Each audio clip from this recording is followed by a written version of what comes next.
Secondo lei l'Africa paga un caro prezzo sugli errori delle grandi potenze? We end up with injustice, we end up with corruption, we end up with poverty, we end up with the worst possible things, we end up with the image. I don't have to tell you the image that you have in Africa. I don't have to tell you. Listen, when I was in office as an Air Force pilot, I went to school and trained in the cities.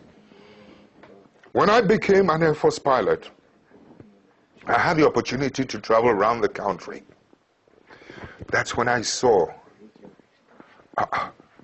there is a big difference between those of us living in the cities and the mass people who feed us living in the rural areas. My brother, you listen to me carefully.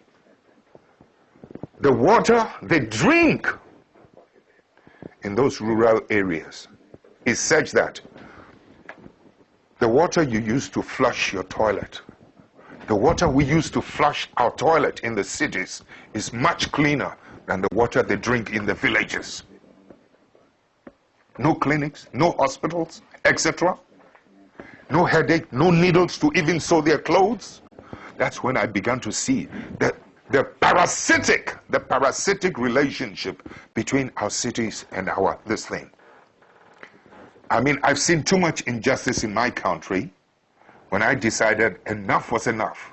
When some of us began to decide that something has to be done about it.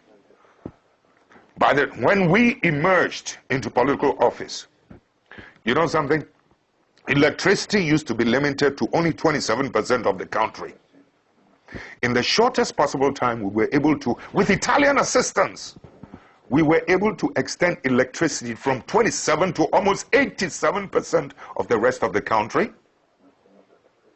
We were able to extend roads. The infrastructure was improved every part of the country. I mean, it was beautiful. I mean, the energy now goes to every part of the village. Children can now go to school and can learn at night, so that my children living in the city will not have an advantage over that child in the village. My child has no superior, was not born with anything superior than that child in the village. But so long as that child in the village is denied and deprived of electricity to learn at night and good water, etc., my child in the city will always have the advantage over the ones in the rural areas. I've been to school where rural students were doing better with the passage of time than those of us in the cities. Please, I know the potential of humanity.